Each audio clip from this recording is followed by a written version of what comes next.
కనికరం తండ్రి, గొప్ప దేవ, జీవగల నాయన, నీకు వందనాలు, స్తోత్రాలు, స్తుతి చెల్లిస్తూ ఉంటున్నాం నాయన. కరుణ వాత్సల్యం గల నా తండ్రి, ఆత్మస్వరూపుడా, నిన్న నేడు నిరంతరం ఏకరీతిగా ఉంటున్నా నా గొప్ప తండ్రి. నీకే స్తోత్రం, వందనాలు, స్తుతి నాయన.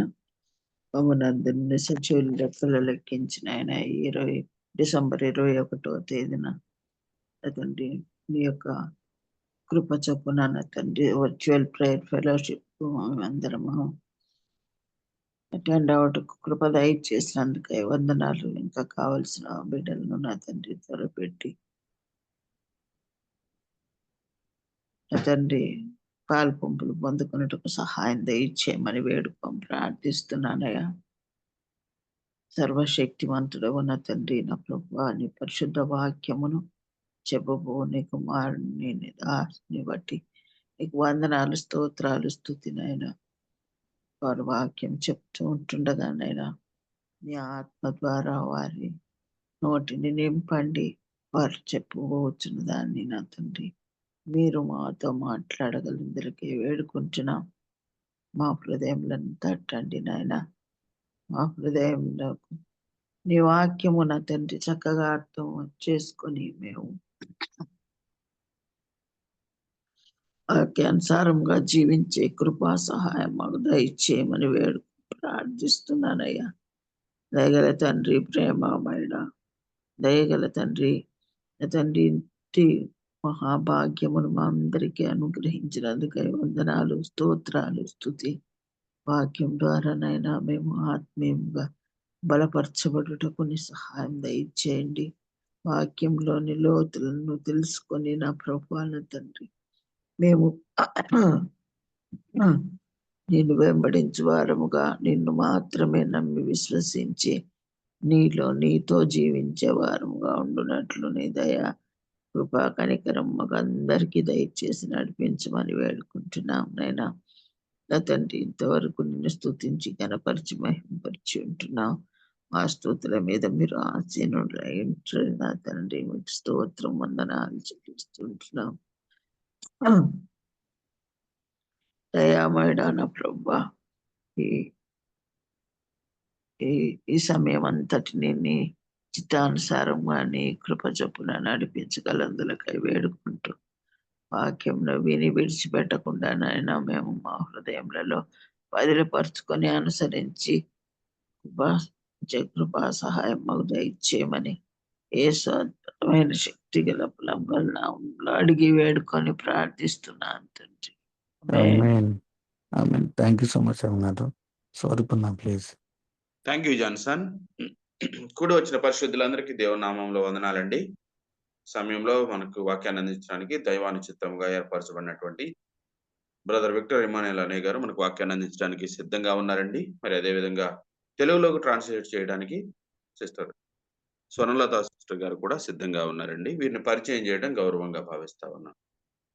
ఆంధ్రప్రదేశ్లో జన్మించినటువంటి బ్రదర్ విక్టర్ ఇమానుయేల్ గారు 1993లో ఉత్తర భారతదేశానికి వెళ్ళి అక్కడ వారి ప్రియ సతీమణి గారు సారాతో కలిసి 2020 వరకు హెల్త్ కేర్ మిషన్లలో వివిధ నాయకత్వ బాధ్యతలతో సేవలు అందించారు. వారి ఏకైక కుమార్తె జోయన్నా గ్రేస్ గారు అంతర్జాతీయ సంస్థ ఫుడ్ ఫర్ ది హంగ్రీలో పనిచేస్తా ఉన్నారు.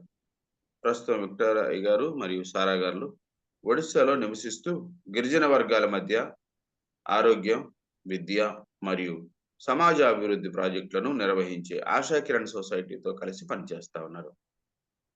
సీనియర్ క్రైస్తవ నాయకులతో కలిసి విక్టర్ ఇమానుయేల్ గారు, సారా గారు 2020లో centre for leadership and change CLCని ప్రారంభించారు. నాయకత్వ అభివృద్ధి కార్యక్రమాలు, సంస్థాగత సంస్కృతి, ఉత్తమ పాలనా పద్ధతులు, రిట్రీట్లను నడిపించడం మొదలైన వాటిపై CLC దృష్టి పెడుతుంది. అంతేకాకుండా విశ్రాంతి, స్వీయ విశ్లేషణ మరియు పునరుద్ధరణ కేంద్రాన్ని కూడా వారు నడుపుతున్నారు. నాయకులు మరియు కుటుంబాలు వారి వ్యక్తిగత రిట్రీట్, పరస్పర చర్చలు, దైవిక ప్రశాంతత మరియు ఏకాంతాన్ని ఇక్కడ అనుభవించవచ్చు.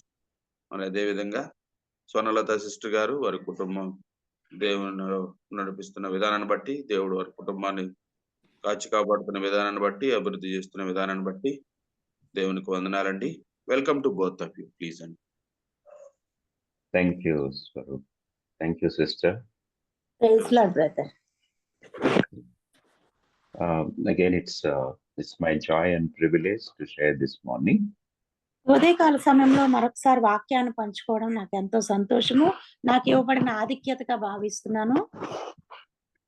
And we are all, even we have heard a lot of songs which are related with the birth of Christ. యేసు ప్రభు జన్మను గురించిన అనేకమైన వాక్యాలు మనం విని ఉన్నాము. And then the songs this morning also, our dear ones have sung the songs. యేసు ప్రభు పుట్టుకను గురించిన పాటలు కూడా ఈ ఉదయకాల సమయంలో ప్రియులైన వారు పాడగా విన్నాము.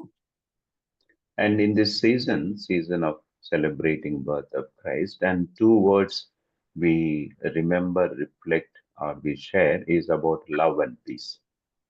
యేసు ప్రభు పుట్టిన కాలముగా మరి ఈ యొక్క సమయంలో, ఈ కాలంలో మనం ప్రాముఖ్యంగా గుర్తుంచుకోవాల్సిన మరొక విషయం ఏంటంటే ఆయన పుట్టుక ద్వారా వచ్చిన సమాధానము, ప్రేమ. And today, in today's context, across the world, if we see, everybody is celebrating birth of Jesus. ప్రపంచ వ్యాప్తముగా నేటి దినాన మనం చూస్తున్న పరిస్థితి ఏంటంటే యేసు ప్రభు వారి పుట్టుకను ప్రతి ఒక్కరు ఒక వేడుకగా జరుపుకుంటున్నారు. And those who have not understood or neither have a personal experience of this love and peace. ఈ ప్రేమ సమాధానాల గురించి వ్యక్తిగతంగా ఏమీ తెలియకపోయినా, అనుభవించకపోయినా కూడా చాలా మంది ఈ పుట్టినరోజును జరుపుకుంటున్నారు. And what is common in celebrations of both the groups, those who have peace and love and those who don't have love and peace? ప్రేమ సమాధానాలు కలిగి ఉన్నవారు, అదే సమయంలో ప్రేమ సమాధానాలు అంటే ఏంటో తెలియలేని వారు, వీరిరువురు జరుపుకుంటుండగా వారి మధ్యన ఉన్న వ్యత్యాసం ఏంటి? And if we see, there are some commonalities in the celebration, or commonalities in remembering birth of Christ. యేసు ప్రభు వారి పుట్టుకను జ్ఞాపకం చేసుకుంటూ జరుపుకుంటున్న ఈ యొక్క వేడుకలో ఇద్దరి మధ్యలో కూడా కొన్ని సాధారణమైన సామాన్యమైన విషయాలు కనబడతాయి. And the commonality is that it is because of Christ, this celebration. మరి ముఖ్యమైన పోలిక ఏంటంటే ఇద్దరు కూడా ఆరాధించేది, జరుపుకునేది యేసు ప్రభు పుట్టుకనే. And gifts and cakes, decorations, new dresses and carols. మరి కానుకలు, బహుమానాలు, కొత్త బట్టలు, పిండి వంటలు, కేకులు, క్యారల్స్ ఇవన్నీ కూడా సాధారణంగానే కనబడతాయి. That's why we see decorations not only in churches, and we see in big stores and departmental malls, and even in many other places where there are no Christians. అసలు క్రైస్తవులే లేని ప్రదేశాల్లో కూడా ఈ యొక్క డెకరేషన్ సామాన్ అంతా అలంకరించబడి చూస్తాం. సంఘాల్లో అలంకరించబడినట్లుగా యేసు ప్రభు తెలియలేని వారు కూడా వాటిని పెడుతున్నారు. And the shops and restaurants. షాపులు చూసినా, రెస్టారెంట్లు చూసినా కూడా పెడుతున్నారు. And even if we little bit focus today on this peace, what this peace everybody is celebrating. మరి కొంచెము ఈ సమాధానము లేకపోతే శాంతి గురించి మనం చూసినట్లయితే అసలు దేని గురించి మనం జరుపుకుంటున్నాం అన్నది మనకు అర్థమవుతుంది. And the source of this love, peace, grace is Christ himself. ఈ ప్రేమకి, శాంతి, సమాధానాలకి మూల వనరు ఎవరంటే యేసు ప్రభు మాత్రమే. And that's why if we notice in all the Paul letters in the beginning, the first chapter, it's repeated in every verse, maybe a second verse and third verse of every letter, grace and peace from God the Father and Christ Jesus our Savior. పౌలు గారు రాసిన పత్రికలన్నీ కూడా చదివినట్లయితే మొదటి అధ్యాయము మొదటి 2 వచనాల్లో అన్ని పత్రికల్లో కూడా రాయబడిన ఒక మాట ఏంటంటే కృపా సమాధానములు మీకు కలుగును గాక. And that says that grace and peace from God the Father and Christ. తండ్రి అయిన దేవుడి నుంచి, యేసు ప్రభు వారి నుంచి కూడా కృపా సమాధానములు మీకు కలుగును గాక అని ఆయన రాసుకుని వచ్చాడు. And as we are also celebrating like many others also celebrating. So there has to be some difference. People, those who have understood and experienced, are experiencing this grace and peace which comes from the God of the Creator, God of the Savior. మరి పుట్టినరోజుని సామాన్యులు జరుపుకుంటున్నారు, ప్రభువుని తెలియలేని వారు జరుపుకుంటున్నారు, ప్రభువుని తెలిసిన మనం కూడా జరుపుకుంటున్నాం. కానీ వారికి మనకి ఉన్న వ్యత్యాసం, మనం అర్థం చేసుకునే విషయం ఏంటంటే, ఆ ప్రేమ సమాధానాలు ఎలా వచ్చాయో, వాటిని ఎలా అనుభవించాలో మనం గ్రహించుకున్నాము. And the word peace is very commonly used word in today. మరి ఈ శాంతి లేకపోతే సమాధానం అనే మాట నేటి దినాల్లో సర్వసాధారణంగా ఉపయోగించబడుతున్న మాట. And individually people refer to this word peace, or family, or between groups, between families, or between nations, peace summits and peace negotiations, the peace meetings, the peace agreements, peace reconciliations for peace. మరి సాధారణంగా చూసినట్లయితే వ్యక్తిగతంగా కానీ, కుటుంబాల్లో కానీ, సంఘాల్లో కానీ, సమాజంలో కానీ, దేశాల్లో కానీ నేటి దినము ఈ శాంతి అనే మాట లేకపోతే సమాధానం అనే మాట విరివిగా వాడబడుతుంది. ఎలా మాట్లాడుతున్నారంటే సమాధాన చర్చలు అంటున్నారు, సమాధాన వార్తలు అంటున్నారు, సమాధానంగా కలుసుకోవడం అంటున్నారు, సమాధానంగా ఉండడం అంటున్నారు. ఏ విధంగా చూసినా దేశాల మధ్యన కానీ, సంఘాల మధ్యన కానీ, కుటుంబాల మధ్యన కానీ ఎక్కువగా వాడబడుతున్న మాట ఇదే. Though the peace giver or the peace provider has come to this world many years back, even today, there are every person, every nation is longing for peace. Everybody is looking for peace, making an efforts to experience peace. సమాధానకర్త అయిన దేవుడు అనేక సంవత్సరాల క్రితమే ఈ లోకానికి వచ్చినప్పటికీ కూడా అది గ్రహించుకోలేని ప్రజలు సమాధానం కొరకు, శాంతి కొరకు ఎన్నో ప్రయత్నాలు చేస్తున్నారు, ఎన్నో రకాలుగా దాని చుట్టూ వెంపర్లాడుతున్నారు.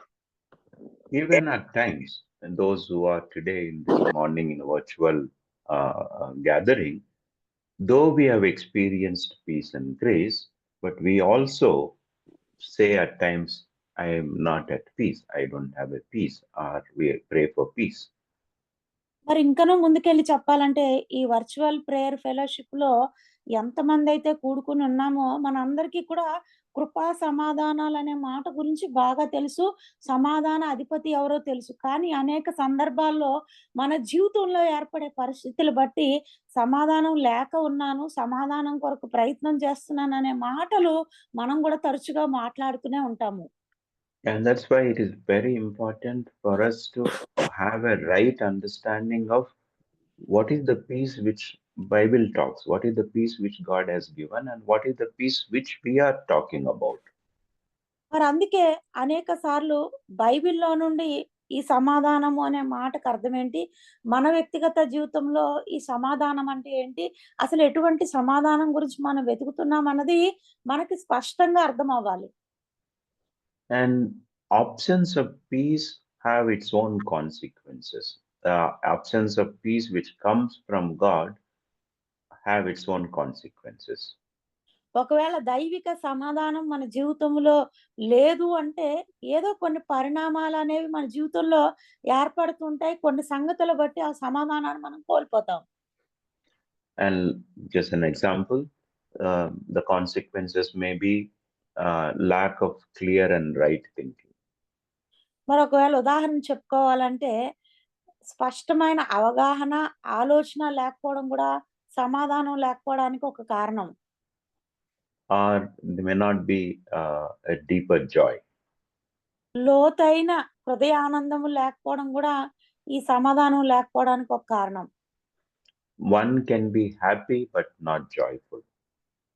ఒకరు బయటికి సంతోషంగా కనబడవచ్చు కానీ హృదయాంతరంగములో సమాధానంతో కూడిన ఆనందము కనబడకపోవచ్చు. And that's why we need to understand difference between happiness and joy. అందుకే సంతోషము, ఆనందం అనే ఈ రెండు పదాల మధ్యన ఉన్న వ్యత్యాసం మనకు అర్థం అవ్వాలి. The happiness is based on external things. For happiness, always something has to keep happening in our life. మరి ఈ సంతోషంగా ఉండడం అనేది ఇది బాహ్యంగా జరిగే ఒక ప్రక్రియ. మనం లోపల సంతోషంగా ఉన్నా లేకపోయినా అది బయటికి వ్యక్తపరుస్తూ ఉంటాము. And we eat good food, we are happy for some time. We see some movie or entertainment, we are happy for some hours. ఒక సినిమా చూసినా లేకపోతే ఒక మంచి ఆహారం తిన్నా కొద్ది నిమిషాలు మనం సంతోషంగా ఉన్నట్లు కనబడతాం. And we visit nice places and we visit good friends, we are happy till that moment. And then once we are alone, we will go back to whatever the struggling issues. స్నేహితులతో కలిసి ఏదైనా ప్రదేశానికి వెళ్ళినా లేకపోతే ఒక స్థలానికి వెళ్ళినా కొంతసేపు సంతోషంగా ఉంటాము. మళ్ళా తిరిగి వచ్చాక ఆ సంతోషాన్ని కోల్పోయి మనం విచారంలో మునిగిపోతాము. And the peace with God is people those who will experience the joy. Joy is not depending on external circumstance. Joy, in spite of odd or difficult external circumstances, and inside there will be a fullness. దేవునితో నిజమైన సమాధానము, సత్సంబంధము ఎవరైతే కలిగి ఉంటారో వారు మాత్రమే ఈ ఆనందం అనే మాట వారికి మాత్రమే వర్తిస్తుంది. ఎందుకంటే బాహ్య రూపకంగా వారి పరిస్థితులు ఎలాగున్నా బాగున్నా బాగోలేకపోయినా కూడా క్రీస్తు అనుగ్రహించే సమాధానాన్ని బట్టి వీరు ఈ దైవిక ఆనందాన్ని కలిగి ఉంటారు. And that's why God has assured us joy, but not necessarily happiness. అందుకే దేవుడు ఆనందం అనేది ఖచ్చితంగా అనుగ్రహిస్తానన్నాడు. కానీ అనేక సార్లు సంతోషంగా మనం ఉండలేని పరిస్థితుల్లో ఉండకపోవచ్చు. And the another consequences is an insecurity. When we lose this peace with God or the true joy, and we may feel insecure in our life in spite of having everything. ఈ దైవిక సమాధానము లేకపోతే దైవిక ఆనందం మన జీవితంలో ఎప్పుడైతే మనం కోల్పోతూ ఉంటామో అభద్రతా భావం అంటే నాకెవరూ లేరనే ఒక నిరాశలోకి మనం వెళ్ళిపోతూ ఉంటాం. Or we may have this lack of harmony in the interpersonal relationships. మరి వ్యక్తిగతంగా లేకపోతే ఆంతరంగికంలో మనకి ఆ ఐక్యత అనేది కూడా మనం అనేక సార్లు కోల్పోతూ ఉంటాము. So there are many more consequences, being upset and fights, self-harm, harming others, or the nations will fight with one another. ఈ సమాధానము ఈ దైవిక ఆనందం లేనప్పుడు ఎన్నో రకాల పరిణామాలు అనేవి చోటు చేసుకుంటాయి. గొడవలు, కొట్లాటలు, మరి దేశాల మధ్యన కూడా యుద్ధాలు, వ్యక్తిగతంగా పోరాటాలు అనేవి చాలా ఉంటాయి. We'll read 3 verses. Isaiah chapter 9 verse 6. యెషయా గ్రంథము 9వ అధ్యాయం 6వ వచనము అలాగే 3 వచనాలు మనం చూసుకుందాం. And then after that we will read Luke 2:14. అలాగే రెండోది లూకాసు వార్త 14వ అధ్యాయం కూడా చూసుకుందాం. 2:14. It's chapter 2 verse 14. రెండో అధ్యాయం 14వ వచనం. Yeah. Sister, please read in Telugu chapter 9 verse 6. Okay brother. యెషయా గ్రంథము 9వ అధ్యాయము 6వ వచనంలో మనం చూసుకున్నట్లయితే ఏలయనగా మనకు శిశువు పుట్టెను, మనకు కుమారుడు అనుగ్రహించబడెను, ఆయన భుజం మీద రాజ్యభారముండును, ఆశ్చర్యకరుడు, ఆలోచనకర్త, బలవంతుడైన దేవుడు, నిత్యుడగు తండ్రి, సమాధానకర్తయగు అధిపతి అనే అతనికి పేరు పెట్టబడును. And here we clearly see is the Prince of Peace. Jesus is the Prince of Peace, and that is where even the Paul is mentioned. The peace is from God the Father. ఇక్కడ చాలా స్పష్టముగా మనం చూస్తున్న మాట ఏంటంటే ఆయన సమాధానకర్తయగు అధిపతి అనే మాట చూస్తున్నాం. అందుకే పౌలు గారు తన పత్రికల్లో పలుమార్లు సమాధానము యేసు ప్రభు నుండి సమాధానం మీకు కలుగును గాక అన్నారు. And then Luke 2:14. లూకాసు వార్త 2వ అధ్యాయం 14వ వచనం కూడా ఒకవేళ మనం చదువుకున్నట్లయితే అక్కడ రాయబడిన మాట కూడా ఒకసారి జ్ఞాపకం చేసుకుందాము. లూకాసు వార్త 2వ అధ్యాయము 14వ వచనం. సర్వోన్నతమైన స్థలములలో దేవునికి మహిమయు ఆయనకి ఇష్టలైన మనుషులకు భూమి మీద సమాధానము కలుగును గాక అని దేవునికి స్తోత్రం చేయుచుండెను.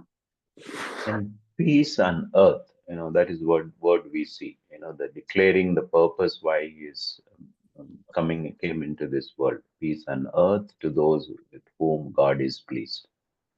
మరి యేసు ప్రభు వారి పుట్టుక అతి ప్రాధాన్యతమైన విషయం ఏంటంటే ఆయనకి ఇష్టలైన మనుషులకు భూమి మీద సమాధానం అనే మాటను మనం జ్ఞాపకం చేసుకోవాలి.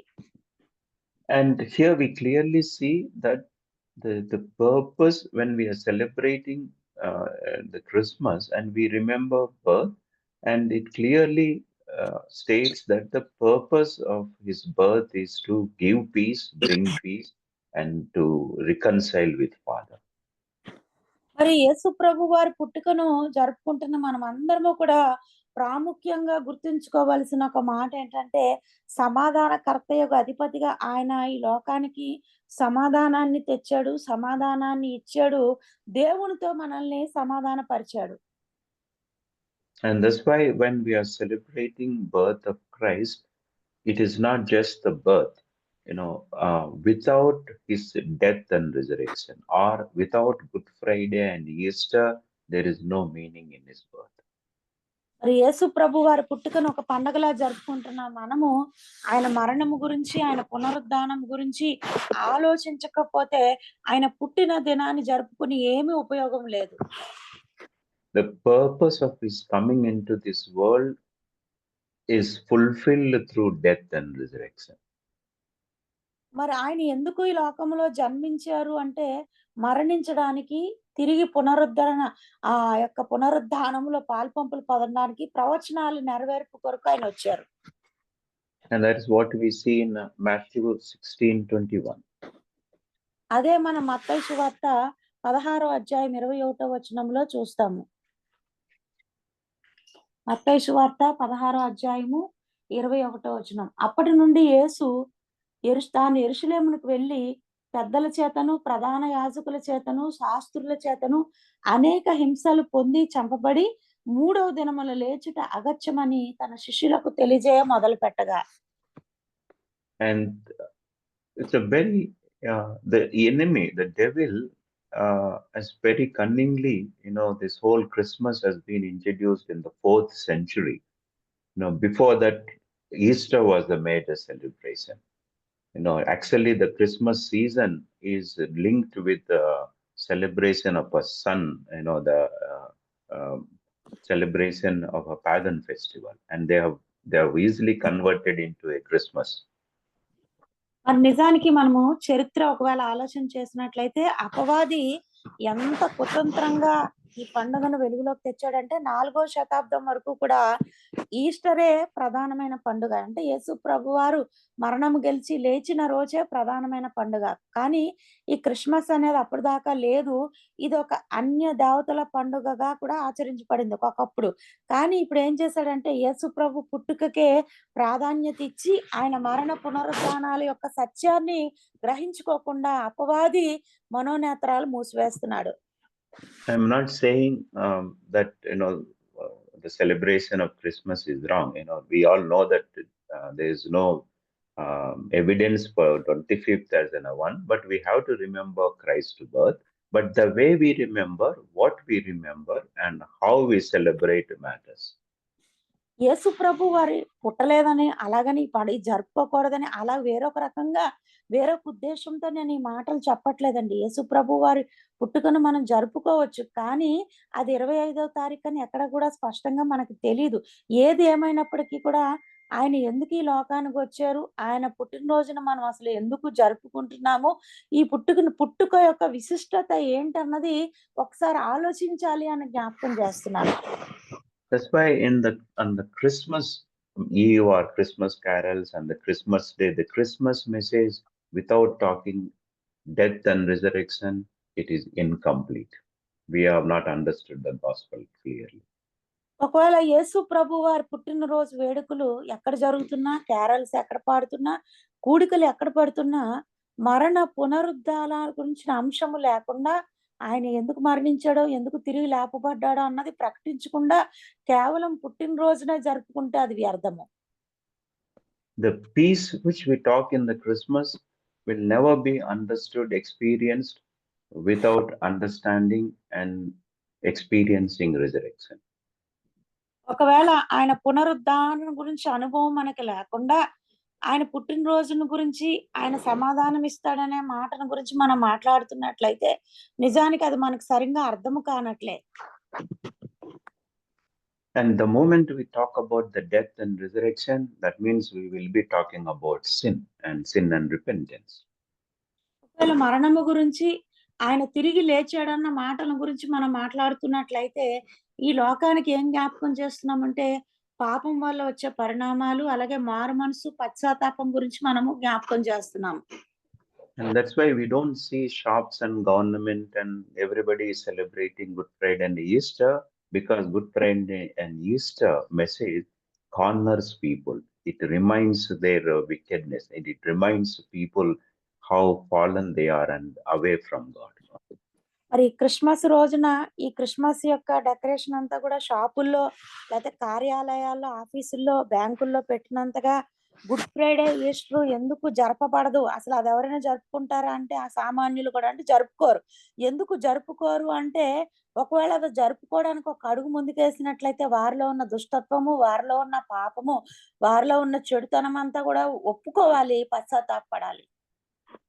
And my individual prayer that one day our churches should celebrate Good Friday and Easter, particularly Good Friday, the way we are celebrate Christmas. And that will send a lot of message to this world.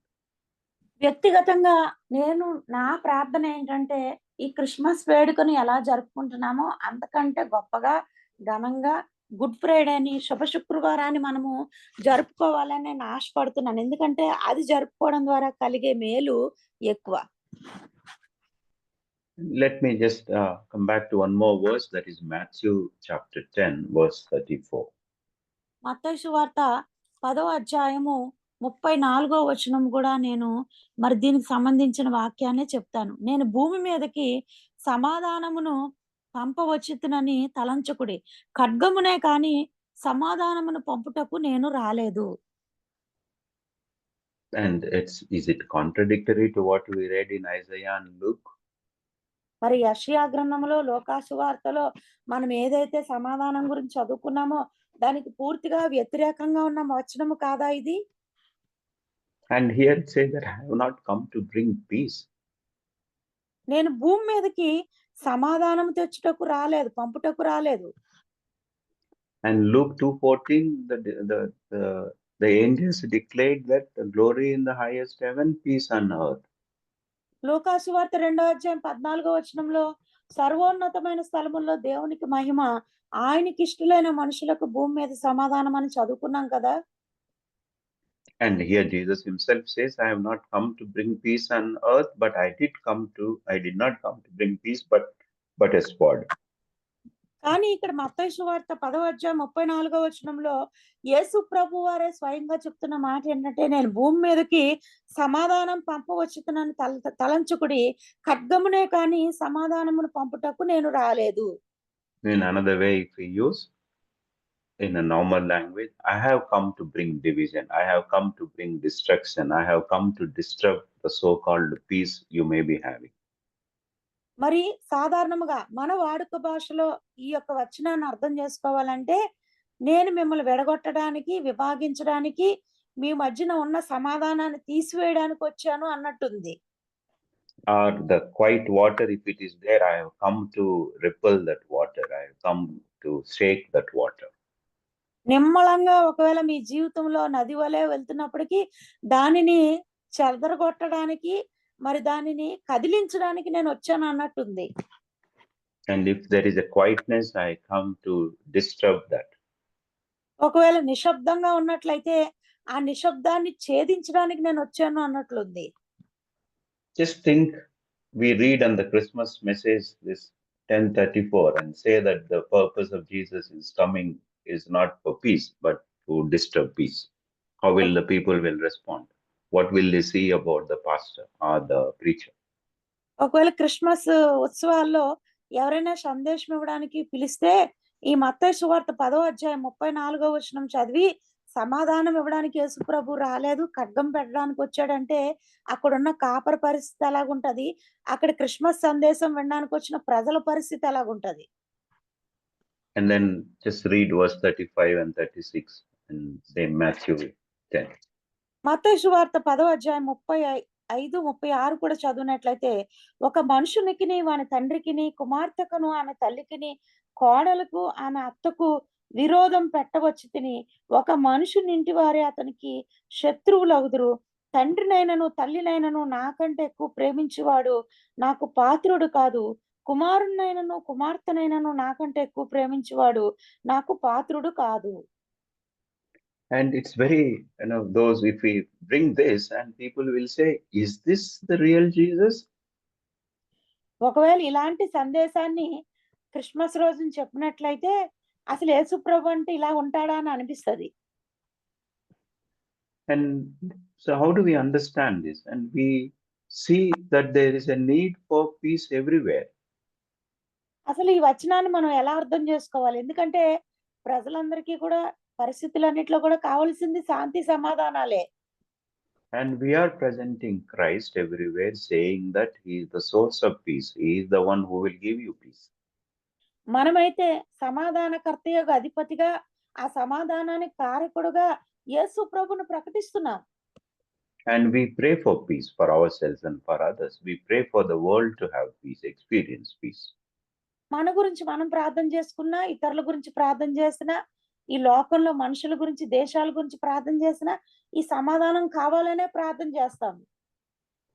And that's why we need to peace in our life. Brother, once again. Just give me a second, sister. Just give me a second. We need to have a right understanding of ఈ సమాధానం అనే మాట గురించి సరి అయిన అవగాహన లేకపోతే అర్థం చేసుకునే మనసు మనకు ఉండాలి.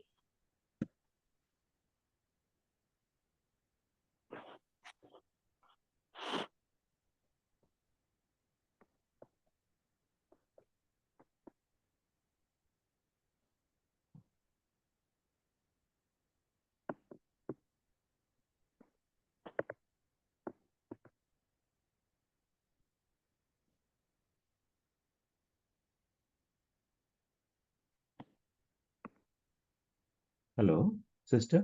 Brother, praise the Lord. Is that clear? Yes, clear. Let me just, sometime I just focus on the peace which is mentioned in Isaiah and Luke. యెషయా గ్రంథంలో అలాగే లూకా సువార్తలో రాయబడిన ఆ సమాధానము గురించి కొద్దిగా నేను కొన్ని మాటలు చెప్తాను.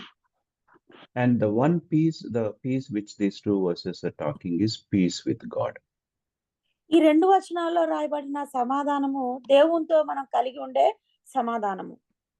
And this peace is given through the death and resurrection, and he made that provision and solution.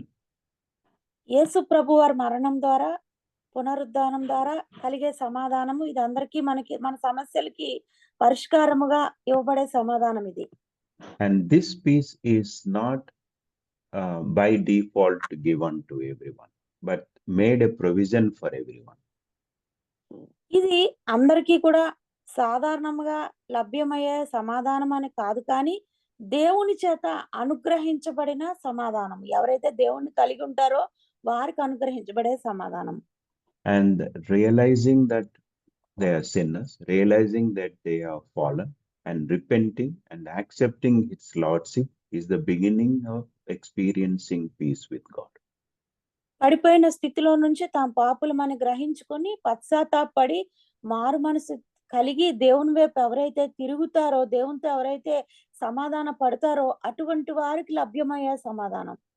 And many of us, those who are today this morning have this experience, and we can say with surety that we have peace with God. మనలో చాలా మందిని ఇటువంటి అనుభవంలోంచి వచ్చిన వారమే కాబట్టి ఖచ్చితంగా దేవునితో మనం సమాధానం కలిగి ఉన్నాము. అదే సమయంలో ఆ దైవిక సమాధానాన్ని మనము కలిగి జీవిస్తున్నామని నిర్భయముగా చెప్పగలము. And that's why it is important for us, those who have experienced this peace with God, reconciliation with the Father through Christ, cannot afford to lose this as we live in this world and come across many challenging circumstances. క్రీస్తు ద్వారా దేవునితో ఎవరైతే సమాధాన పడి ఆ సమాధాన పరిచర్యను పొందుకున్నారో వారి జీవితంలో ఎటువంటి ఆటంకాలు ప్రతికూల పరిస్థితులు వచ్చినా వ్యతిరేకతలు వచ్చినా కూడా ఈ దైవిక సమాధానం నుంచి ఎన్నటికీ తొలగిపోకుండా ఆ సమాధానంలోనే కొనసాగుతారు. And that's why for us intentionally we need to continue to grow deeper in a relationship, to continue to realize and experience this peace with God. అందుకే ఈ దేవునితో సమాధానం అనేది మన జీవితంలో నిరంతరము ఆ లోతుల్లోకి వెళ్తూ మనం దాన్ని పొందుకుంటూ ఉండడమే మన ఉద్దేశపూర్వకంగా దీని గురించి మనకు తెలుసు. That's why on the day we receive Christ, yes, we have been restored and we have this peace with God, and we also have been asked to continue to be transformed into his likeness. ఏ దినమైతే మనం యేసు ప్రభువుని అంగీకరించామో ఆ దినమే ఆ రూపాంతర స్థితిలోకి అడుగుపెట్టి ఈ దైవిక సమాధానాన్ని పొందుకుని క్రీస్తులో నిలకడగా కొనసాగుతున్న జీవితాలను అనుభవించగలుగుతున్నాం. That's what the Roman 5:1 says, since we have been justified through faith, we have peace with God. మనం అందుకే రోమిల్ రాసిన పత్రిక 5వ అధ్యాయం 1వ వచనంలో మన విశ్వాసం ద్వారా నీతిమంతులుగా తీర్చబడి దేవునితో సమాధానం కలిగి ఉందుము. And for us, how we are experiencing this peace depending on how the rhythm and discipline we have in our journey with Christ, our spiritual journey. అయితే ఈ సమాధానాన్ని మనం ఎంతవరకు కలిగి ఉన్నాము, ఏ స్థాయిలో కలిగి ఉన్నాము అనేది దేని మీద ఆధారపడి ఉంటదంటే మనం యేసుతో నడిచే అనుభవంలో ఎంతవరకు ఆయనతో సన్నిహితంగా ఉంటున్నాము, ఎంతవరకు ఆయనతో సంబంధం కలిగి ఉంటున్నాము అన్న దాని మీద ఈ సమాధానం అనేది ఉంటుంది. And external circumstances will never take away this peace. We may have a health issues, we may have disturbances, we may have an injustice, we may lose happiness, but no one can take away this peace which guaranteedly is given to us. బాహ్యానికి మనం ఎటువంటి పరిస్థితులు గుండా వెళ్తున్నా, అది అనారోగ్యాలైనా, కష్టాలైనా, శ్రమలైనా, బాధలైనా కూడా మరి క్రీస్తు అనుగ్రహించే ఈ సమాధానంలో నుంచి మనం బాహ్యముగా అనుభవిస్తున్న ఏ పరిస్థితి కూడా మనల్ని దూరం చేయలేదు. And that's what the Paul refers in chapter 8 Romans, says that nothing can separate us from the love of Christ. అందుకే పౌలు రోమిల్కి రాసిన పత్రిక 8వ అధ్యాయంలో అంటాడు కదా, క్రీస్తు ప్రేమ నుండి మనల్ని ఎడబాపు నేరినది ఏది కూడా లేదు. And that is the peace, what the Christ and birth, we have to talk about it to people. We have to talk about the joy, not about the happy. It's not a happy Christmas. It has to become a joyful Christmas. అందుకే ప్రజలతో మాట్లాడుతున్నప్పుడు యేసు ప్రభు పుట్టుక ద్వారా వచ్చిన సమాధానాన్ని బట్టి మనం సంతోషముగా కాదు కానీ దైవిక ఆనందంతో నింపబడ్డామన్న సత్యాన్ని వారు గ్రహించుకునేటట్లు మనం చేయాలి. And those who have peace with God, and then the next one is that peace with one another. Once again, brother, someone is talking in the middle. Okay. Those who have this peace with God, they also need to understand and experience other aspects of peace. మరి ఎవరైతే ఈ దైవిక సమాధానాన్ని పొందుకొని ఉన్నారో ఆ దైవిక సమాధానంతో ముడిపడి ఉన్న ఇతర అంశాలను కూడా వారు గ్రహించుకునేవారుగా ఉండాలి. There is a peace with one another. మరి దీంతో ముడిపడి ఉన్న ఒక అంశం ఏంటంటే ఇతరులతో కూడా సమాధానం కలిగి ఉండడం. And Romans 12:18 says, if it is possible, as far as it depends on you, live at peace with everyone. రోమిల్కి రాసిన పత్రిక 12వ అధ్యాయం 18వ వచనంలో రాయబడిన మాట ఏంటంటే చేతనైనంత మటుకు, సత్యమైనంత మటుకు ప్రతి ఒక్కరితో సమాధానము కలిగి ఉండ ప్రయత్నించుడి. And Ephesians 4:3 says, make every effort to keep the unity of the Spirit through the bond of peace. ఎఫ్సీలు రాసిన పత్రిక 4వ అధ్యాయం 1 నుంచి 3 వచనాలు చూసినట్లయితే ఆత్మ కలిగించు ఐక్యత చేత సమాధానం అనే బంధాన్ని మనం కలిగి ఉండాలని, ప్రతి ఒక్కరితో దేవునితో మనుషులతో కూడా సమాధానం కలిగి ఉండాలని చెప్పి అక్కడ రాయబడింది. That's why we are called to maintain peace, because the peace is already given to us. birth and death and resurrection. Now we need to intentionally maintain peace when we are living in this world. ఆయన పుట్టుక ద్వారా, మరణం ద్వారా, పునరుద్ధానం ద్వారా ఇవ్వబడిన సమాధానాన్ని మనం కలిగి, ఆ సమాధానాన్ని మన జీవితంలో ఎల్లవేళలా కాపాడుకోవడానికి ప్రయత్నం చేయాలి. So a responsibility to maintain peace with one another is always a test to my faith and my character. ఇతరులతో సమాధానము కలిగి ఉండడం అనేది నిజానికి చాలా కష్టమైన పని. ఎందుకంటే ఇది నా విశ్వాసానికి, వ్యక్తిత్వానికి, లేకపోతే మన విశ్వాసానికి, మన వ్యక్తిత్వానికి సంబంధించిన విషయం. దాన్ని కూడా కాపాడుకోవడంలో మనం చాలా జాగ్రత్తగా ఉండాలి. And if I say what is the higher calling and the higher responsibility is demonstration of Christ-like love. ఉన్నతమైన పిలుపు అనే మాట అంటాం కదా. ఉన్నతమైన పిలుపు, ఉన్నతమైన బాధ్యత ఏంటంటే ఈ సమాధానాన్ని చూపించడం ద్వారా మనము క్రీస్తుని పోలి నడుచుకోవడము, ఆ క్రీస్తు ప్రేమను ఇతరులకి చూపించడము. And that's why in properly the Paul, if we actually look at 1 Corinthians 12, 13 and 14, the 12 talks about lot of spiritual gifts. Even 14 talks about the gifts of prophecy and tongues. మరి 1 కొరింథీయులకు రాసిన పత్రిక 12వ అధ్యాయం 13వ వచనంలో చూసినట్లయితే కృపావరముల గురించి, నానా రకాల కృపావరాల గురించి అక్కడ అనేకమైన మాటలు మనం చూస్తాం. But the chapter 13, in between chapter 12 and 14, where focus is on spiritual gifts, but in chapter 13, and the Paul talks about love. 12వ అధ్యాయము, 14వ అధ్యాయం కూడా 1 కొరింథీ పత్రిక కృపావరాల గురించి ప్రస్తావిస్తుండగా, ఈ 12, 14 మధ్యలో ఉన్న 13వ అధ్యాయం మటుకు ప్రేమను గురించి బోధిస్తుంది. That's why our highest calling, yes, God gives us spiritual gifts, and the Bible also talks about fruit of the Spirit, and this love is the first fruit in that list of the fruit of the Spirit in Galatians. ఆత్మీయ జీవితంలో ఈ కృపావరాలు కలిగి ఉండడం మంచిది. అదే సమయంలో ఆత్మ ఫలమును కూడా మనం కలిగి ఉండాలి. ఆత్మ ఫలములో గల్తీలు రాసిన పత్రిక 5వ అధ్యాయంలో మొట్టమొదటి మాట ఏంటంటే ప్రేమతో అది ప్రారంభమవుతుంది. And the third one is peace in problems and difficulties. That is John 14:27. We see that the peace I leave with you, my peace I give it to you. I do not give peace as the world gives. Do not let your hearts be troubled and do not be afraid. అందుకే యోహాను సువార్త 14వ అధ్యాయంలో 3వ మాట సమాధానం గురించి చూసినప్పుడు మీ హృదయాలు కలవరపడనీయకుడి అంటూ నా సమాధానాన్నే నేను మీకు ఇచ్చున్నాను, అది లోకం ఇచ్చినట్లుగా కాదని చెప్పి దేవుడు అక్కడ యేసు ప్రభు వారు మాట్లాడుతూ ఉంటారు.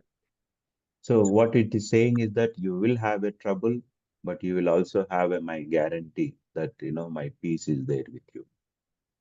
కలవరాలు, సమస్యలు అనేవి మీకు వస్తాయి, కానీ నేను నా సమాధానాన్ని ఆ పరిస్థితుల్లో మీకు అనుగ్రహిస్తున్నాను, అది లోకం ఇచ్చినట్లుగా కాదని ప్రభు వారు చెప్పారు. As a child of God, having peace with God, how I approach, how do I see my problems? Am I losing my inner peace or am I losing my inner joy? దేవుని సమాధానాన్ని పొందుకున్న వ్యక్తులుగా పరిస్థితులు ప్రతికూలంగా ఉన్నప్పుడు, సమస్యలు వచ్చినప్పుడు నా సమాధాన స్థితిని నేను ఎలా కాపాడుకుంటున్నాను? అంతరంగంగా సమాధానము కలిగి ఉన్నానా, లేకపోతే దాన్ని పోగొట్టుకునే స్థితిలో ఉన్నానా? That's why we need to understand, have ability to difference between the feelings and peace inside. కాబట్టి లోపలున్న భావోద్రేకాలు, అదే సమయంలో సమాధానము, ఈ రెండు కూడా ప్రతి మనిషిలో ఉంటాయి. వీటి మధ్యన వ్యత్యాసం మనం కనుగొనాలి. సమాధానం మీద ఆధారపడి మనం బ్రతకాలి.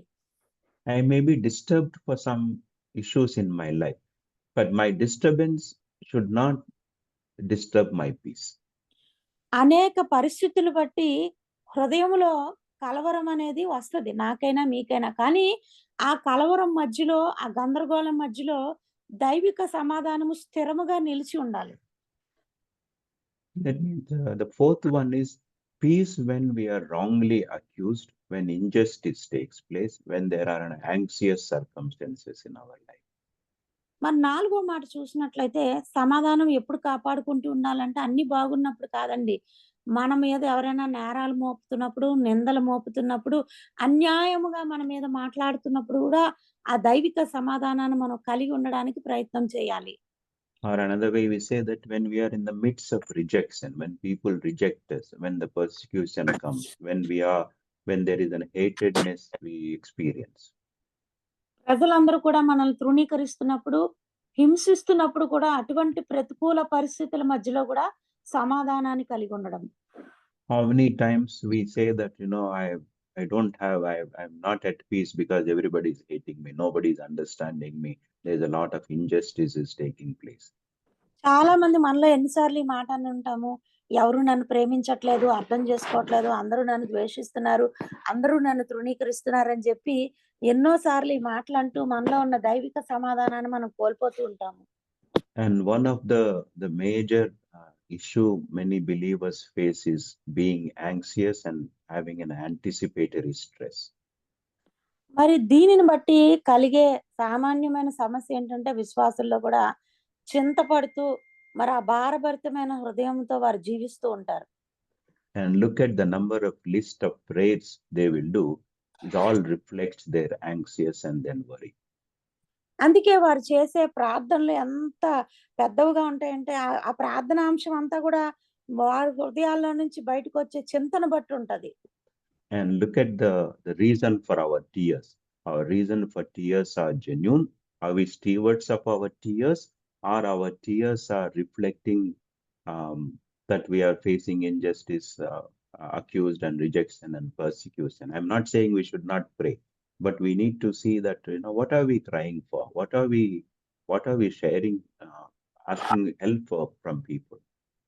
మరి ప్రార్థన చేస్తున్నప్పుడు కన్నీరు కారుస్తాం, కానీ ప్రార్థన చేయొద్దు, కన్నీరు కార్చొద్దు అని చెప్పట్లేదు. కానీ అసలు కన్నీళ్ళు దేనికి వస్తున్నాయి అంటే మనలో ఉన్న చింతన బట్టి మనల్ని అందరూ తృణీకరించారు, ద్వేషించారు అన్న అంశాల్లో హృదయంలో మదన పడుతూ దాని గురించి ఏడుస్తూ ప్రార్థన చేస్తున్నామా, లేకపోతే అన్యాయం అయిపోయామని చెప్పి కన్నీరు కారుస్తూ ప్రార్థన చేస్తామా, లేకపోతే అన్యాయం అయిపోతున్న పరిస్థితుల్లో కూడా దేవుడిచ్చే సమాధానాన్ని బట్టి, దేవుడి ప్రేమను బట్టి కన్నీరు కార్చి ప్రార్థన చేస్తున్నామా?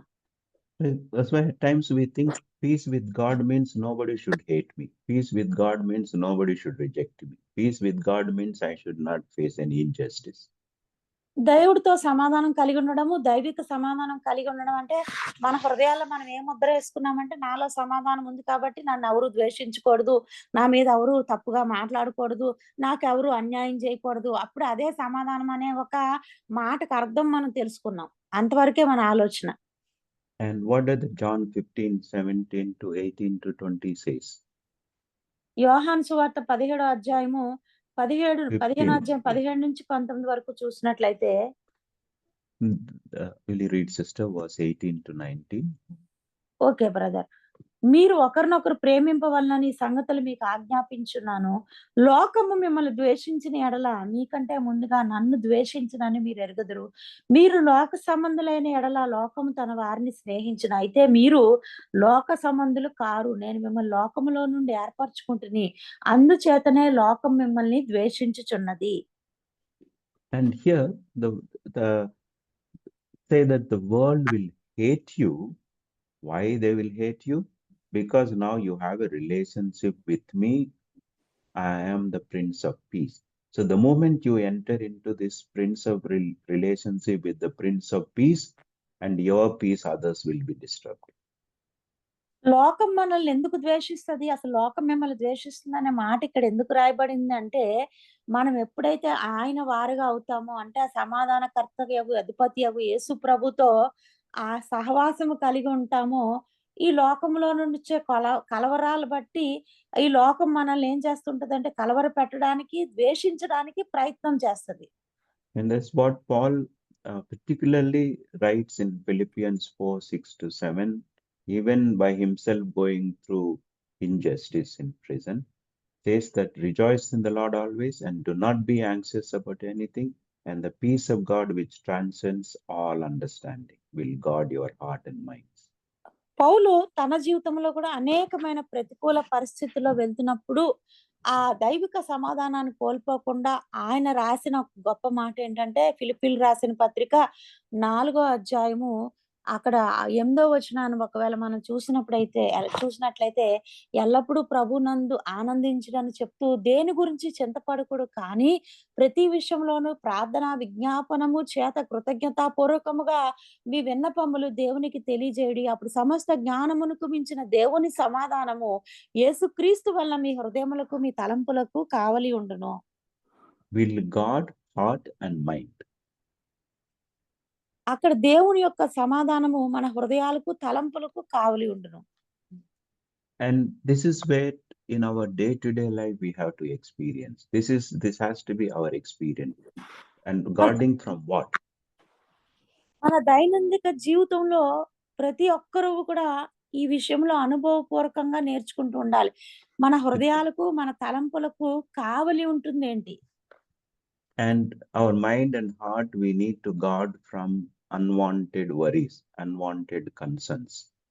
హృదయంలో కానీ మనసులో కానీ తలంపులో కానీ అనవసరమైన చింత కానీ అనవసరమైన విషయాలు కానీ అసలు పెట్టుకోవడానికి వీల్లేదు. And the fear of death, fear of failure, or fear of rejection. మరణ భయము కానీ లేకపోతే విఫలత అంటే ఓడిపోయిన స్థితిలో మనం ఉన్నామనే ఒక నిరాశ కానీ మన జీవితంలోకి రావడానికి వీల్లేదు. A fear of punishment. శిక్షను గూర్చిన ఆ యొక్క విచారం రావడానికి వీల్లేదు. And we need to guard our heart and mind from the revenge thoughts, from negative thoughts, from anger, jealousy. మరి దేవుని యొక్క సమాధానంతో మన హృదయాలు తలంపులు నింపుకోవాలి తప్ప హృదయంలో తలంపులలో ఎటువంటి పరిస్థితిలో కూడా ప్రతికూలమైన ఆలోచనలు కానీ నిరాశ కానీ ద్వేషము కానీ కోపం కానీ పగ కానీ అసూయ కానీ ఇలాంటివేవి ఉండడానికి వీల్లేదు. When something happens, injustice and wrongly accused, there is a urge to prove, there is a urge to justify, there is a urge to clarify. We need to guard our heart from that urge to justify. అన్యాయమైపోతున్న పరిస్థితుల్లో ద్వేషించబడుతున్న పరిస్థితుల్లో న్యాయము కొరకు మనం నీతి కొరకు బలవంతం మన హృదయం ఏం చేస్తుంటదంటే బలవంతం పెడుతూ ఉంటది.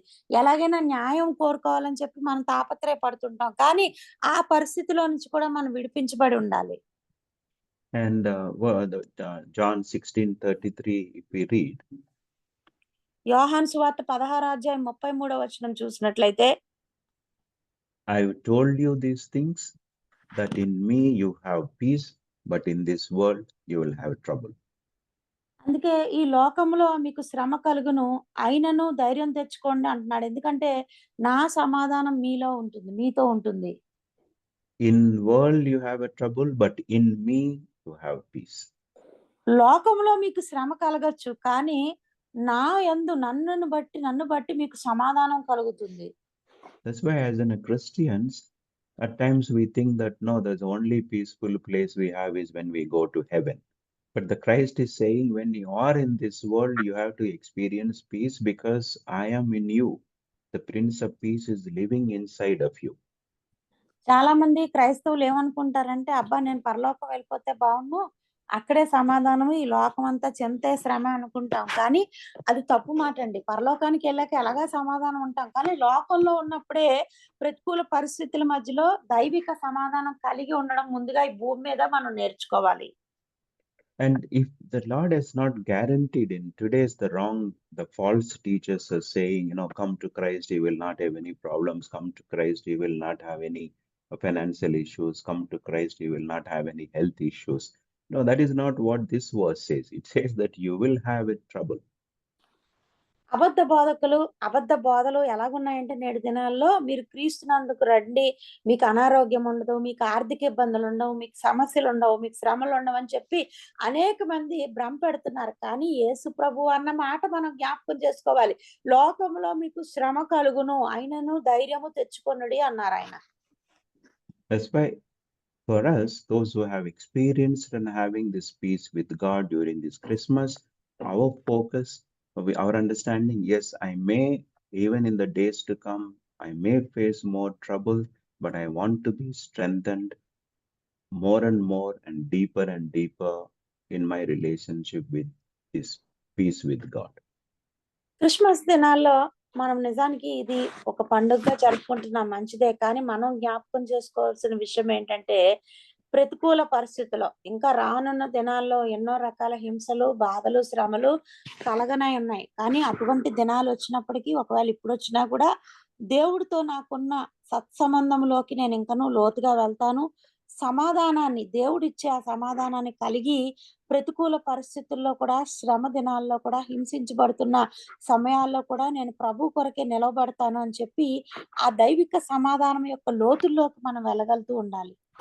And if we quickly understand that is what in Matthew 10:34 is saying, that I have come not to give peace, I have come but a sword. మత్తయి సువార్త 10వ అధ్యాయం 34వ వచనంలో అందుకే ఇందాక చదువుకున్న మాట, నేను భూమి మీద సమాధానం పంపుటకు రాలేదు కానీ ఖడ్గం పంపుటకు నేను వచ్చాను అన్నారు. Though we are praying for peace in this world, and today if we see, look around around our communities in the world, a lot of disturbance, destruction, divisions, governments are falling, wars are taking place, and certainly there is a call for world peace. మరి ప్రపంచ శాంతి గురించి ప్రార్థన చేస్తున్నాం మనం అందరము కూడా. కానీ నిజానికి మన చుట్టుపక్కల ఉన్న పరిస్థితులు గమనిస్తే ఎక్కడా శాంతి లేదు, సమాధానం లేదండి. తుఫాన్లు, భూకంపాలు, కరువులు, దేశాల మధ్యన యుద్ధాలు, ఎటు చూసినా, ఎటు పోయినా, ఏ వార్త విన్నా కూడా అన్ని సమాధానం లేని పరిస్థితులే మనకు కనబడుతున్నాయి. And that's why our prayer, or we need to understand that the peace with God will come when every individual allows this peace, that is the Prince of Peace, to come into their hearts. సమాధానకర్త యొక్క అధిపతి యొక్క యేసు ప్రభు వారు మన జీవితాల్లో మనం ఆహ్వానించుకున్నాం. అదే సమయంలో ఇతరుల జీవితాల్లో కూడా ఆయన ఉండాలని, ఆయనే ఏలుబడి చేయాలని చెప్పి మనం అట్టి రీతిగా ఆ సువార్తను ప్రకటించాలి. And the context of this verse 34, if you look at that entire chapter 10, and here Jesus called the disciples, gave them authority, instructions, mandate what they need to do. మరి మత్తయి సువార్త 10వ అధ్యాయం 34వ వచనంలో ఖడ్గం పంపుటకు వచ్చింది కానీ సమాధానం కాదన్నప్పుడు, నిజానికి ఆ వచనాలు, ఆ లేఖన భాగం అంతా చదివినట్లయితే ఆయన తన శిష్యులకు తప్పనిసరిగా చేయవలసిన పనులు, ఇచ్చిన అధికారం గురించి కూడా మనం చూస్తాము. And also the realities they are going to face when they follow Christ and obey his commands. ఆయన ఆజ్ఞలు పాటించి యేసు ప్రభుని ఎవరైతే వెంబడించాలనుకుంటున్నారో వారి జీవితంలో కలిగే శ్రమల గురించి కూడా ఆయన చెప్పుకొని వచ్చాడు. వారికి ఉన్న బాధ్యత గురించి కూడా ఆయన చెప్పుకొని వచ్చాడు. And he is also given an assurance that he will never leave, he will protect them. నేను మిమ్మల్ని అన్నడు విడువను ఎడబాయనన్న ఒక నిర్భయాన్ని, అభయాన్ని కూడా ఆయన వారికి ఇచ్చాడు.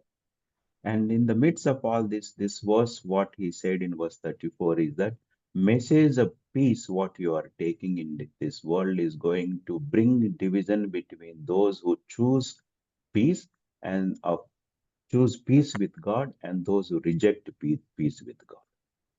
34వ వచనంలో ప్రాముఖ్యంగా మనం జ్ఞాపకం చేసుకోవాల్సిన మాట ఏంటంటే, ఎవరైతే యేసు ప్రభువుని అంగీకరిస్తారో వారు దైవిక సమాధానం పొందుకుంటారు. కానీ లోకంలో వారు ఉన్నారు కాబట్టి వారు వేధించబడతారు, హింసించబడతారు. దైవిక సమాధానాన్ని కలిగి ఉండడము, దైవిక సమాధానాన్ని లేకుండా ఉండడం అంటే లోకంలో కలిసిపోతే ఇంక మనకి ఎటువంటి హింస ఉండదు, బాధ ఉండదు. కాబట్టి ఈ సమాధానానికి ఉన్న అర్థాన్ని మనం సరిగ్గా అర్థం చేసుకోవాలి. Just think about a family happily living and suddenly one person accepts Christ, that whole family goes upside down. You know, people say that till now we had a peace and now this person became a Christian and now the peace is gone.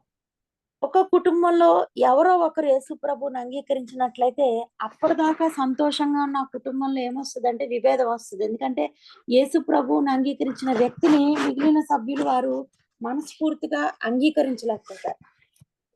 And now there is a division between peace with God, one person, and people not submitting to peace with God. There is a division. No, that is the division. That is the disturbing peace.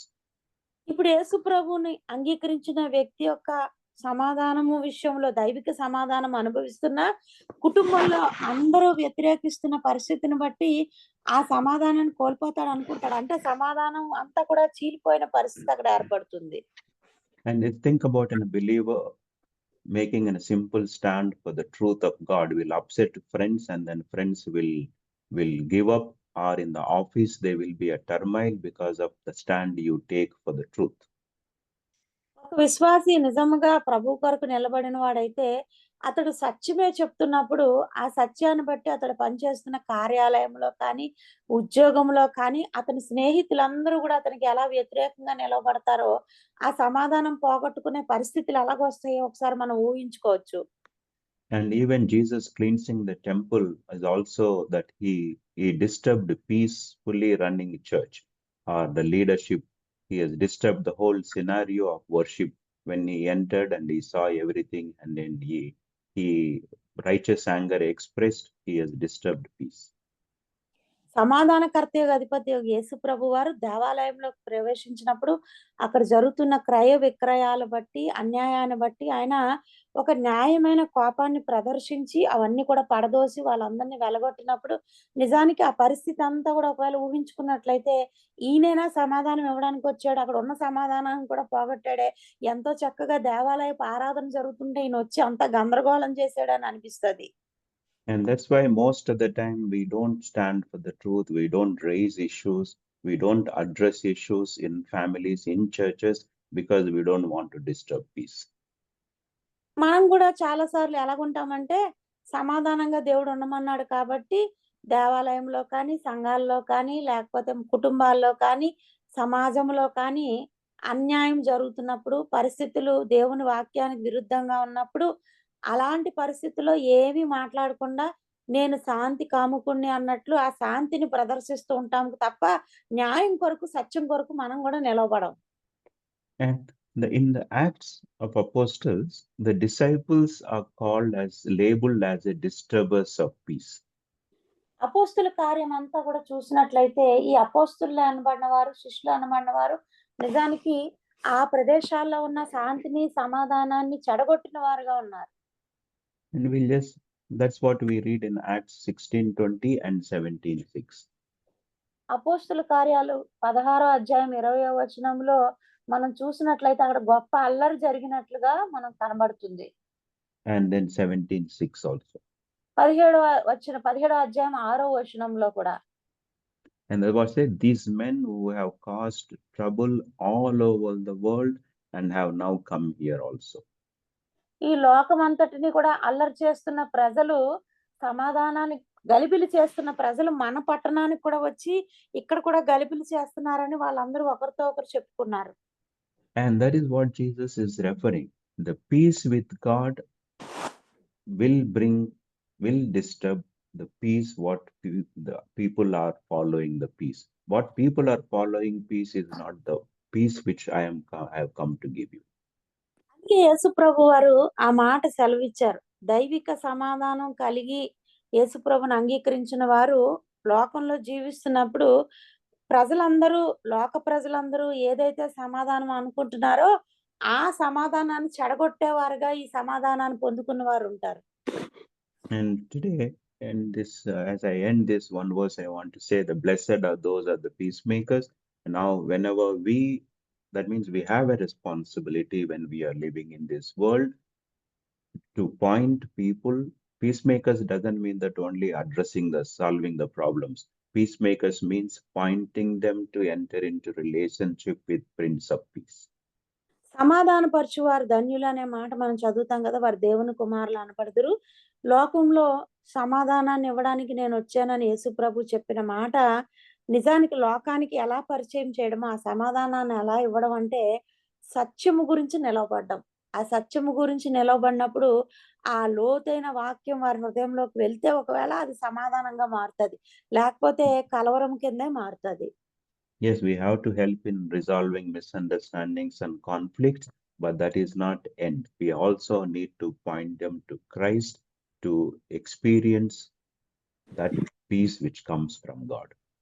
ఈ లోకంలో సమాధానం అంటే మనం ఏమనుకుంటామంటే గొడవలు పరిష్కరించడము, నలుగురు ఏదైనా కొట్లాడుకుంటే వారి మధ్యనకి వెళ్ళి ఇది తప్పు అది ఒప్పు అని చెప్పడం, ఇలాగా ఏదో శాంతి చర్చలు చేయడం అనుకుంటాము. కానీ సమాధానకర్తయగు దేవుణ్ణి పరిచయం చేసినప్పుడు, సత్యం కొరకు నిలవబడినప్పుడు హింస ఎదురైనా, శ్రమ ఎదురైనా దానిలోని దైవిక సమాధానాన్ని అనుభవించడం అని తెలియజేయడం. And even in our families, if because of one person who has not accepted Christ, there is a peace disturbance, we need to specifically pray that they will have a repentance and then enter into relationship with this Prince of Peace. మన కుటుంబాల్లో కూడా ఇంకా ప్రభువుని అంగీకరించలేని వారు ఉంటారు. వారి మూలాన ఎంతో కలవరం వస్తుంటది. కానీ ఆ కలవరపరిచే పరిస్థితిలో కూడా మనం సమాధానం కలిగి ఆ వ్యక్తి పశ్చాత్తాపడి మారు మనసు పొందాలని ప్రార్థన చేయాలి. May the Lord help us in this season to experience more in a deeper and refreshing way this Prince of Peace and help others to celebrate this real peace. ఈ క్రిస్మస్ కాలంలో సమాధానకర్తయగు యేసు ప్రభు ద్వారా మనం పొందుకుంటున్న సమాధానం ఏంటో మనం సరైన విధంగా అర్థం చేసుకుంటూ ఆ సమాధానాన్ని కలిగి ఆ సమాధానాన్ని ఈ లోకానికి ఆయన పుట్టుక మరణం పునరుద్ధానం ద్వారా పరిచయం చేసి ఆ సమాధానంలోకి అనేక మందిని మనం నడిపిద్దాం. And instead of wishing happy Christmas, let's focus on wishing joyful Christmas. Happy Christmas అనే బదులు ఆనందకరమైన క్రిస్మస్ ని మనము ఇతరులకి పరిచయం చేద్దాం. And thank you, sister. Thank you brother. Praise the lord. Hallelujah. Praise the Lord. Thank you so much, sir, for the wonderful word. We're immensely blessed. Thank you so much, sir. అలాగే Swarnalatha aunty గారికి సహవాస ప్రత్యేక వందనాలు తెలియజేస్తున్నామంటే thank you so much aunty. Thank you Johnson. Thank you aunty. ప్రార్థన చేసుకుని ముగించుకుందామండి మన మధ్యలోనే. పాస్టర్ గారు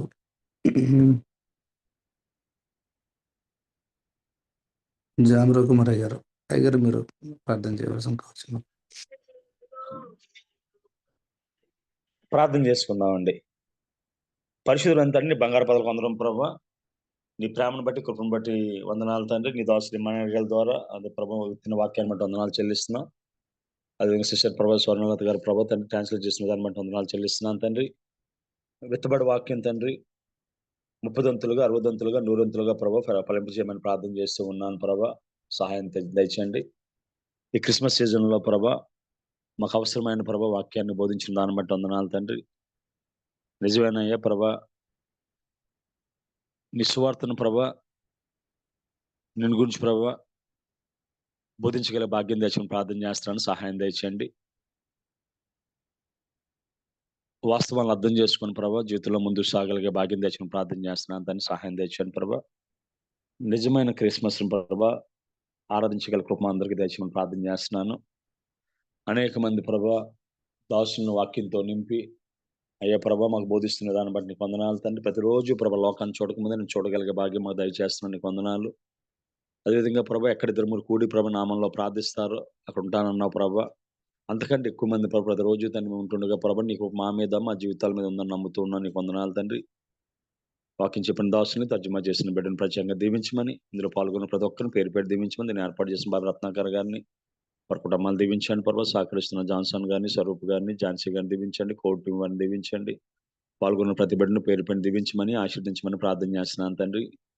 అయ్యా ప్రభా తండ్రి ఇక తుఫాను మధ్య ప్రభా అనేక క్రిస్మస్లు తండ్రి ఎటువంటి ఆటంకం లేకుండా జరుగుతూ ఉన్న చిన్న చిన్న ఇబ్బందులు వచ్చినప్పటికీ ప్రభా నిశ్చితమైతే ప్రభా మా ముందున్న ప్రభా మిగిలిన కార్యక్రమాల ప్రభా క్షేమంగా తండ్రి జరగలిగే భాగ్యం ప్రభా దయచేయమని, ఎవరైతే ప్రభా భయ ప్రయాసాలకు వచ్చి వారి గుప్పులు విప్పి అదేవిధంగా ప్రభా తండ్రి దూర ప్రయాణాలు చేసిన వారందరూ దీవించమని, క్రిస్మస్ సీజన్లో ప్రభా మాకు అవకాశం ఉన్నంత వరకు ప్రభా అనేక మందిని ప్రభా రీచ్ అవ్వడానికి సహాయం దయచేయమని, ఇందులో పాల్గొన్న ప్రతి ఒక్కరిని పేరు పేరు దీవించి మీరే సకల మహిమగంత ప్రభావం పొందుకోమని ఈ చిన్న ప్రార్థన మా ప్రభువును ప్రియకుమారుడైన యేసుక్రీస్తు దివ్యనామమున వేడుకుంటున్నాం పరమ తండ్రి.